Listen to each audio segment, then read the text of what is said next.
أعوذ بالله من الشيطان الرجيم. بسم الله الرحمن الرحيم. قال كم لبثتم في الأرض عدد سنين قالوا لبثنا يوما أو بعض يوم فاسأل العادين قال إن لبثتم إلا قليلا لو أنكم كنتم تعلمون أفحسبتم أنما خلقناكم عبثا وأنكم إلينا لا ترجعون فتعالى الله الملك الحق لا إله إلا هو رب العرش الكريم ومن يدع مع الله إلها آخر لا برهان له به فإنما حسابه عند ربه إنه لا يفلح الكافرون وقل رب اغفر وارحم وأنت خير الراحمين. صدق الله العظيم. قال كم لبثتم في الأرض عدد سنين. کہا جائے گا کہ تم زمین میں کتنا عرصہ رہے، کتنے سال رہے. قالوا لبثنا يوما أو بعض يوم فاسأل العادين. تو وہ جواب دیں گے کہ ہم رہے ایک دن یا اس کا کچھ حصہ. تو یہ آپ ان سے پوچھیں جو شمار رکھتے تھے. قال إن لبثتم إلا قليلا لو أنكم كنتم تعلمون. کہا جائے گا کہ تم جو رہے تو وہ تھوڑا ہی ہے، کاش کہ تم اس بات کو جان لیتے.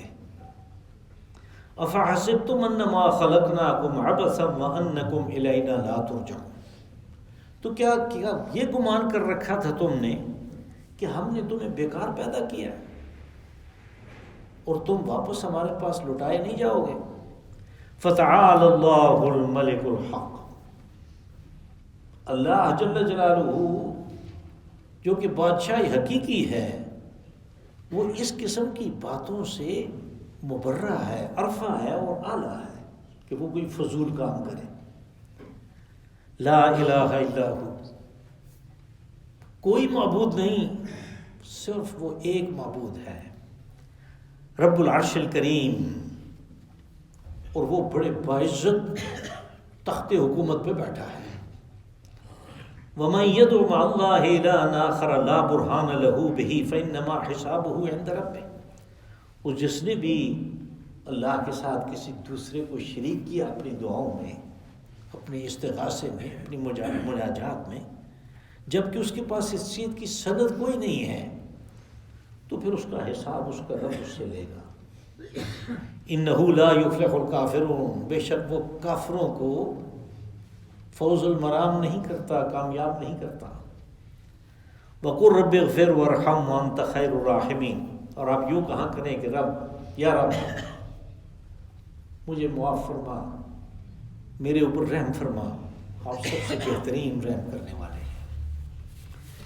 یہ جو اس سورہ مبارکہ کی آخری آیات ہے اور ہمارا آخری درس ہے، اس میں محشر کا ایک ایسا سادہ سا نقشہ پیش کیا گیا ہے کہ جسے ہر آدمی اپنے ذہن میں لا سکتا ہے. تو پہلے یہ بات چلی آ رہی تھی کہ وہ جو ٹھٹھے مذاق کرتے ہیں ان لوگوں کے ساتھ جو اللہ کا نام لیتے ہیں اور جو استغفار کرتے ہیں اور جو اپنے اوقات کو ان چیزوں میں لگانا چاہتے ہیں، کتنے بیوقوف ہیں، ضائع کر رہے ہیں. لوگ کدھر کے کدھر چلے گئے، قومیں کہاں کی کہاں چلی گئی، انہوں نے محنت کی، ترقی کی، اور یہ ابھی تک اس طرح پڑے ہوئے ہیں. تو جب محشر میں اٹھیں گے تو یہاں جو پہلی آیت ہے قال کم لبثتم فی الارض عدد سنین، اس میں جو کالا کا فاعل ہے وہ نہیں ہے. جب ہم کہتے ہیں کہ کہا تو اس کا کوئی فاعل ہونا چاہیے نا، کسی نے کہا. یہاں پہ فاعل نہیں ہے. یہ کالا جو ہے اسی طرح ہے جیسے ہوتا ہے کالا قائل، کہنے والے نے کہا. یعنی کوئی اس بات پہ مقرر تھا کہ وہ ان سے پوچھے تو صحیح کہ یہ دنیا کی زندگی کو بہت بڑی چیز سمجھ بیٹھے تھے اور پھر اپنی زبانوں کے محاوروں میں اور ضرب الامثال میں اس کے پہاڑ ہونے کے بارے میں کہتے تھے. یعنی یہ زندگی پہاڑ جیسی زندگی تمہارے سامنے پڑی ہے. آپ نے دیکھا ہوگا، سنا ہوگا، پڑھا ہوگا، کیونکہ ایک پہاڑ جیسی زندگی پڑی ہے. اس پہاڑ جیسی ساری باری زندگی کی اصل کیفیت وہاں پہ پتہ چلے گی کہ جب پوچھنے والا کوئی جو اس بات پہ مقرر ہے وہ پوچھے گا کہ زمین میں کتنا عرصہ رہے تم. سنین سنہ کی جمع ہے اور سنہ سال کو کہتے ہیں، اور یہ وہی سنہ ہے دانت کو بھی کہتے ہیں. اور ویسے ہم بھی دانتوں کے ذریعے سے عمر معلوم کرتے ہیں. تو اس لیے ان دونوں کے لیے لفظ کا مادہ ایک ہی ہے. تو وہ پوچھے گا کہ تم کتنا عرصہ رہے. لبثنا یوما او بعض یوم فاسأل العادین، کہ ہم تو رہے کوئی ایک آدھ دن یا اس کا کچھ حصہ، بعض یوم ایک آدھ حصہ اس کا. لیکن اس سوال سے وہ بیزار ہو جائیں گے کہ یہ کیسا سوال ہے، ہم زمین میں کتنا عرصہ رہے.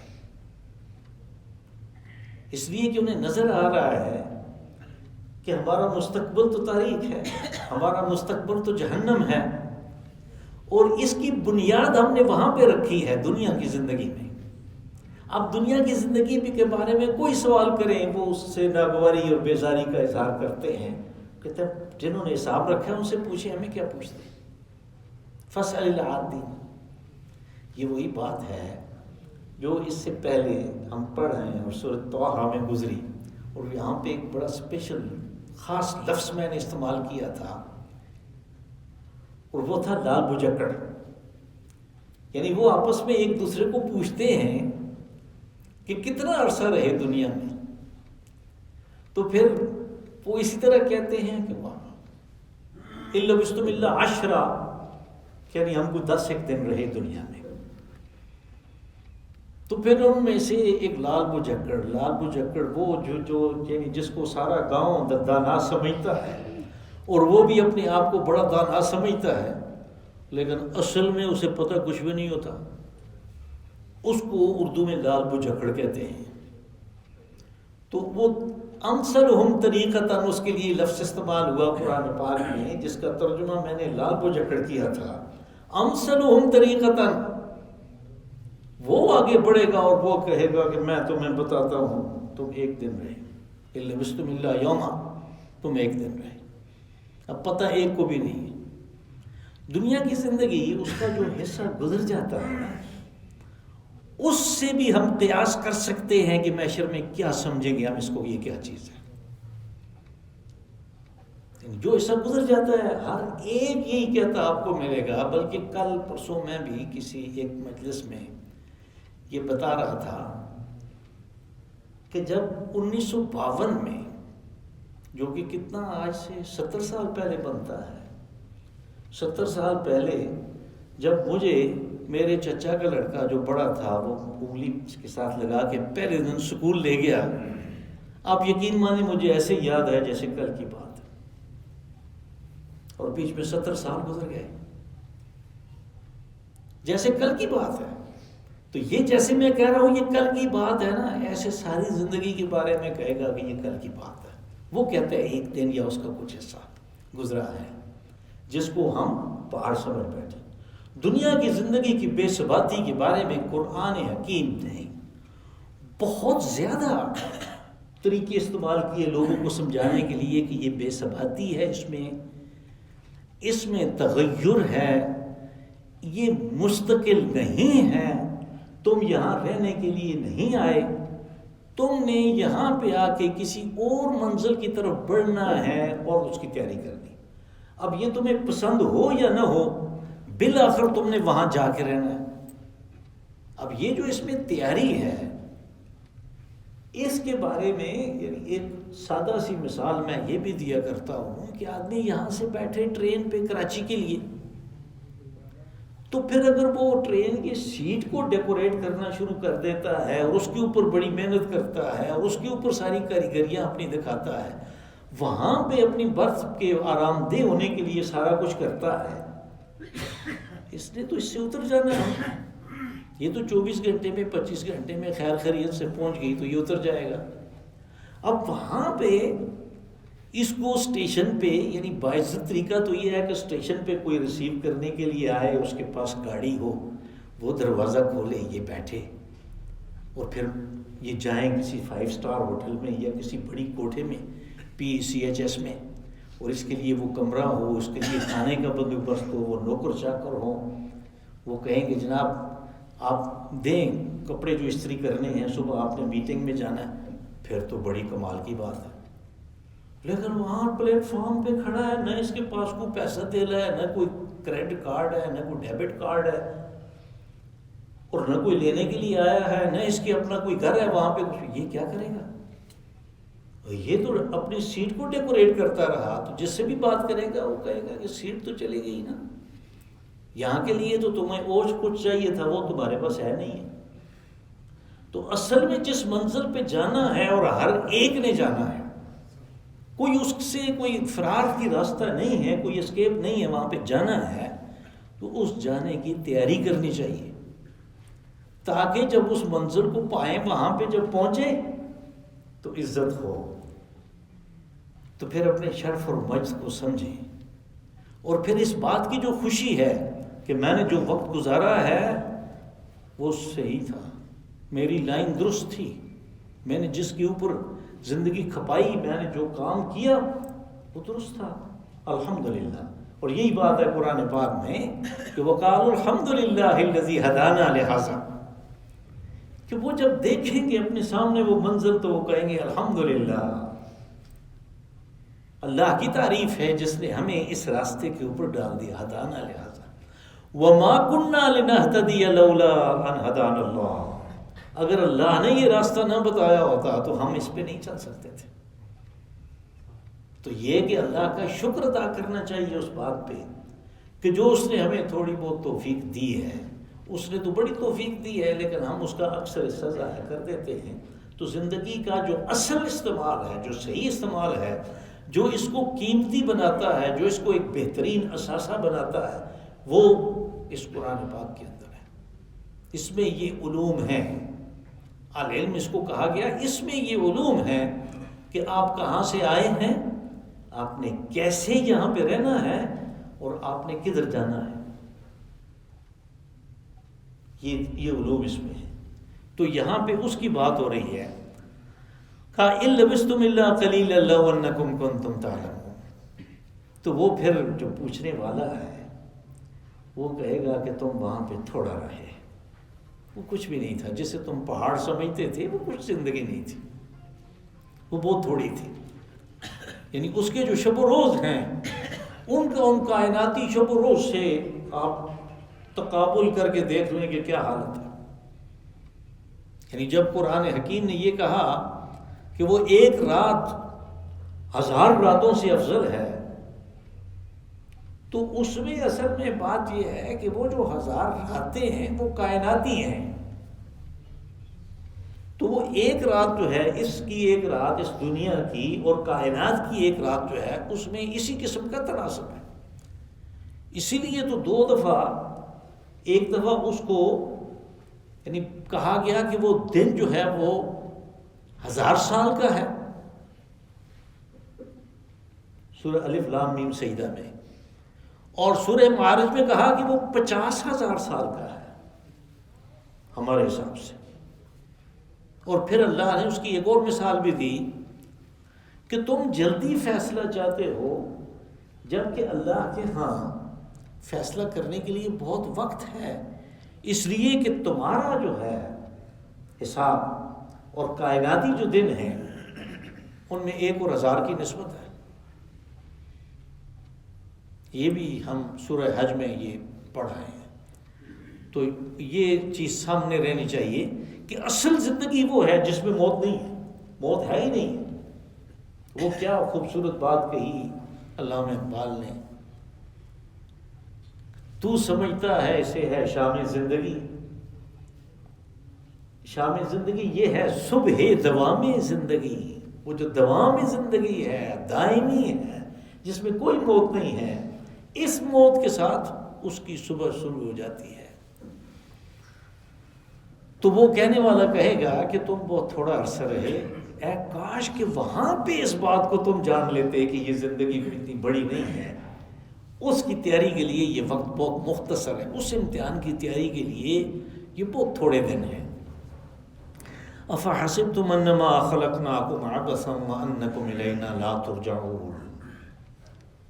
تو یہ اللہ نے تمام انسانوں سے یہ سوال کیا کہ کیا تمہارا یہ گمان ہے کہ ہم نے تمہیں پیدا کیا تو بالکل فضول عبث، یعنی ایک کھلونے کے طور پہ؟ بچے کے پاس کھلونا ہوتا ہے نا، اس کو ٹوٹ جاتا ہے تو وہ روتا ہے تو اور لے دیتے ہیں۔ یہ دنیا کھلونا تو نہیں ہے، اور یہ کسی کھلنڈرے کا کھیل نہیں ہے، یہ بڑے الحکیم جل جلالہ العلیم جل جلالہ، یہ اس کی پیدا کرتا ہے۔ تو اس سے کس طرح کی یہ امید کی جا سکتی ہے کہ وہ ایک کھیل کے طور پہ عبث اور فضول، جس کا کوئی انجام نہیں ہونا، جس کا کوئی نتیجہ نہیں نکلنا، اس قسم کا کام کرے؟ کیا تم نے یہ گمان کر رکھا ہے جب تم یہ کہتے ہو کہ لا ترجعون، کہ ہم اس کی طرف لوٹائے نہیں جائیں گے جس نے پیدا کیا؟ یعنی اس نے یہ سوال کرنے کے بعد اس کا یہ کہا کہ فتعال اللہ الملک الحق، کہ ملک الحق بادشاہ حقیقی، جس کے پاس اللہ اصل اقتدار ہے وہ اللہ ہے، اور وہ اس قسم کی جو گھٹیا حرکات ہیں، جو تھرڈ کلاس قسم کی سوچ ہے، اس سے وہ برتر و اعلیٰ ہے، تعالی عالی سے ہے، العالی جل جلالہ المتعالی جل جلالہ، وہ اس سے برتر والا ہے کہ وہ اس قسم کے فضول کام کرے، ایسا کام کہ جس کا کوئی نتیجہ نہیں، جس کا کوئی مقصد نہیں، عبث ہے۔ ہم بھی کہتے ہیں کہ عبث کام، وہ ایسے نہیں کر سکتا۔ لا الہ الا ہو، وہ کیوں نہیں کر سکتا؟ اس لیے کہ وہ تو معبود حقیقی ہے، اس کے علاوہ کوئی معبود نہیں ہے۔ اب یہ معبود جو ہے، جب آپ اس کی گہرائی میں جاتے ہیں تو پتہ چلتا ہے کہ اصل جو معبود ہے وہ تو مطلوب بھی ہے اور محبوب بھی ہے۔ یہ تینوں چیزیں اس کے اندر پائی جاتی ہیں۔ ہم تو بڑے آسانی سے کہہ دیتے ہیں لا الہ الا اللہ، کوئی معبود نہیں، صرف ایک اللہ ہے۔ لیکن معبود جو ہے، جو لفظ معبود ہے، جو عبد ہے، عابد ہے اور معبود ہے، اس میں یہ تین بنیادی باتیں پائی جاتی ہیں کہ وہ مطلوب ہے، یعنی وہ صرف معبود نہیں ہے، اس معبودیت کے اندر مطلوبیت ہے، اس کو طلب کیا جاتا ہے۔ بندہ اس کو معبود مانتا ہے تو اس کی طلب میں ہے، اس کے اندر ایک تڑپ ہے اس کو حاصل کرنے کی، اس کو پانے کی، اس کے تقرب کی، اس کے پاس جانے کی، اس لیے کہ وہ محبوب کے پاس جانا چاہتا ہے۔ اور یہ جو محبوب ہے، یعنی جس کا عشق، جس کی حب، جس کی محبت اس کے دل میں اس محبوب نے خود ڈالی ہے، تو وہ صرف لا الہ الا ہو، کہ وہ معبود ایسا نہیں ہے کہ اس کی عبادت تو کر لی گئی باقی کچھ نہیں ہے، نہیں، اس کے ساتھ وہ مطلوب بھی ہے اور محبوب بھی ہے۔ اسی لیے ہمارے صوفیاء یہ کہتے ہیں کہ لا معبود الا اللہ، اللہ کے علاوہ کوئی معبود نہیں، لا مطلوب الا اللہ، اللہ کے علاوہ کوئی مطلوب بھی نہیں ہے، صرف وہ مطلوب خیر خیریت مطلوب ہے، تو وہ مطلوب بھی وہی ہے جس کو یعنی طلب کیا جائے۔ لا محبوب الا اللہ، اللہ کے علاوہ کوئی محبوب نہیں ہے، وہ محبوب حقیقی ہے۔ اور اس نے قرآن حکیم میں یہ بات کہی ہے کہ والذین آمنوا اشد حبا للہ، جو ایمان والے ہیں وہ بڑا ٹوٹ کے اللہ سے محبت کرتے ہیں، ان کی محبت اللہ سے سب سے بڑی ہوتی ہے۔ اور یہ وہ محبت ہے، یہ وہ عشق ہے اللہ کا جو اس کو غلط راستے پہ پڑنے ہی نہیں دیتا، کہ یہ راستہ تو ادھر جاتا ہی نہیں ہے جدھر میں جا رہا ہوں، یعنی اپنی محبوب کی تلاش میں، اپنے مطلوب کی تلاش میں میں جا رہا ہوں تو وہ غلط راستے پہ کبھی نہیں پڑتا۔ رب العرش الکریم کا وہ بڑے باعزت جو تخت حکومت ہے اس پہ متمکن ہے، اب اس کا باعزت تخت حکومت پہ متمکن ہونا اور یہ بیان اور یہ اظہار اس بات کو ظاہر کرتا ہے کہ وہ ہر کوشش کرنے والے کو جو اس کی راہ میں کوشش کرتا اس کو وہ اجر دے گا، اس لیے کہ ایسا باعزت حکمران کون ہے کہ جو طلب کرنے والوں کو ان کی طلب کے مطابق عزت نہ دے، ان کی طلب کے مطابق جس کی چیز کی وہ طلب کر رہے ہیں وہ نہ دے، یہ تو باعزت حکمران نہیں ہے، وہ رب العرش الکریم ہے، باعزت تخت حکومت پہ بیٹھا ہے، وہ ہر ایک کے ساتھ انصاف کرے گا۔ یہاں سے ایک اور مسئلہ بھی نکلا ہے کہ جب وہ انصاف کرے گا تو پھر اس کا مطلب اس کے انصاف کو کوئی بھی بٹا نہیں لگا سکتا، اور یہ جو سفارش ہوتی ہے یہ تو عدل کے راستے میں سب سے بڑی رکاوٹ ہے کہ وہ سفارش کرنے والا اس کی سفارش اگر کر رہا ہے کہ جس کو دوزخ میں جانے چاہیے اپنے کرتوتوں کی وجہ سے، وہ اگر سفارش کے ذریعے جنت میں چلا گیا، ایک اپنے اعمال کے ذریعے جنت پہ چلا گیا، دونوں کا انجام ایک ہو گیا، انصاف کہاں گیا؟ یہ تو کوئی انصاف نہ ہوا۔ وہ رب العرش الکریم ہے، اس نے انصاف قائم کرنا ہے اور انصاف کے راستے میں آنے والی کسی بھی رکاوٹ کو وہ توڑ کے رکھ دے گا، وہ ایسے کبھی نہیں ہونے دے گا۔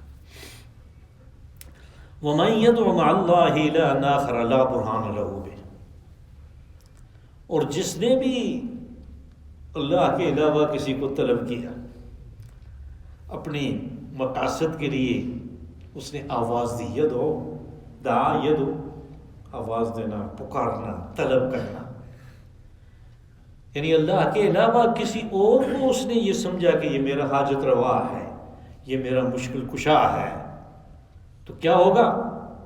پہلے نمبر پہ تو یہ بات ہے کہ لا برہان لہ، اس چیز کی اس کے پاس کوئی سند نہیں ہے، کوئی دلیل نہیں ہے کہ اللہ کے علاوہ بھی کوئی کسی کو نفع سے پہنچا سکتا ہے، کوئی نقصان پہنچا سکتا ہے۔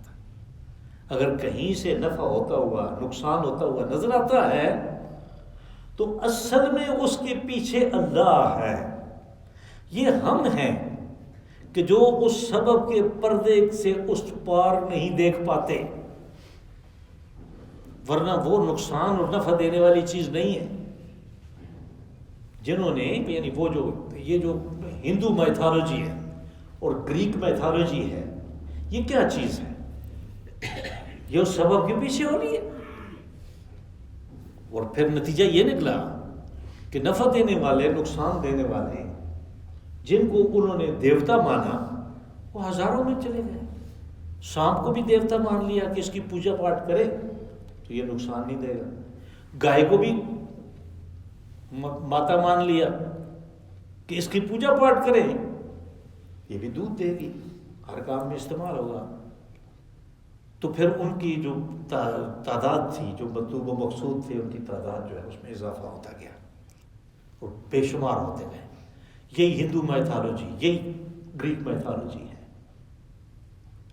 جبکہ اصل چیز جو انسان کے قلب و ذہن میں اللہ نے رکھی ہے، ودیت کی ہے اس کی تخلیق کے ساتھ، وہ توحید ہے، چونکہ یہ اس نے اندر رکھا ہوا ہے، اس لیے وہ کہتا ہے لا برہان، اس کی کوئی سند نہیں، اس کی سند کوئی نہیں ہے، اس کی تمہارے پاس سند ہے، صرف اپنے اندر کو ٹٹولنے کی ضرورت ہے، اپنے اندر کو کریدنے کی ضرورت ہے، تمہیں نظر آ جائے گا کہ اس کی دلیل ہے، اس کی دلیل کوئی نہیں، لا برہان لہ فإنما حسابہ عند ربہ۔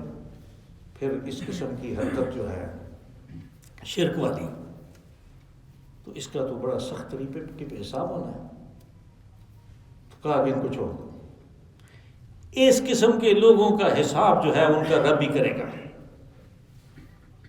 یعنی پھر یہ نہیں کہا کہ میں ان کو دیکھ لوں گا، کہا ان کا رب کرے گا، یعنی اس وقت بھی رب ان کا اس وقت بھی وہی ہے، وہ ان کا حساب کرے گا۔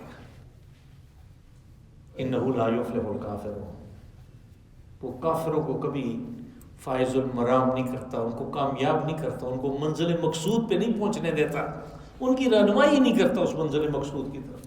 اب دیکھیں یہ یعنی مفہوم کے لحاظ سے یہ آیت آخری سمجھ لیں اس کو۔ تو سورہ شروع ہوئی تھی کہاں سے؟ قد افلح المؤمنون، کہ فلاح پا گئے مومن۔ لا یفلح الکافرون، کافروں کو وہ فلاح نہیں دیتا۔ یہی دو چیزیں ہیں جو اس کے درمیان ساری کی ساری جنگ کے اوپر بحث تھی کہ فلاح کس کو ملے گی اور کس کو نہیں ملے گی۔ آخری جو آیت ہے وَقُلْ رَبِّ اغْفِرْ وَارْحَمْ وَأَنْتَ خَيْرُ الرَّاحِمِينَ، اگر آپ کو پچھلا درس یاد ہو تو اس میں یہ بات آئی تھی کہ کچھ لوگ ایسے ہیں کہ جو کہتے ہیں کہ رب اغفر وارحم وانت خیر الراحمین، انہو کان فریق من عبادی، یہ دیکھیں پچھلے صفحے پہ، انہو کان فریق من عبادی یقولون ربنا آمنا فاغفر لنا وارحمنا وانت خیر الراحمین، کہ میرے بندوں میں سے ایک گروہ ایسا تھا کہ جو یہ دعا کیا کرتا تھا کہ یا رب ہمیں معاف کر دے، ہمارے اوپر رحم کر، آپ بہترین رحم کرنے والے ہیں۔ تو پھر جو جن کو فلاح نہیں ملنی وہ کیا کہتے تھے؟ فَاتَّخَذْتُمُوهُمْ سِخْرِيًّا، تم ان کے ساتھ ٹھٹھے مخول کرتے تھے۔ ہر وقت مسجد میں گھسا رہتا ہے، جس وقت آؤ دیکھو مسلح کے اوپر بیٹھا ہوا، ان کے ساتھ ٹھٹھے مخول کرتے ہیں، اپنی زندگی تباہ کر دی ساری کی ساری۔ لوگ کدھر کے کدھر پہنچ گئے، انہوں نے ترقی کر لی اور یہ ادھر پڑا ہوا ہے۔ کہا فَاتَّخَذْتُمُوهُمْ سِخْرِيًّا، تم ان کے ساتھ مذاق کیا کرتے تھے۔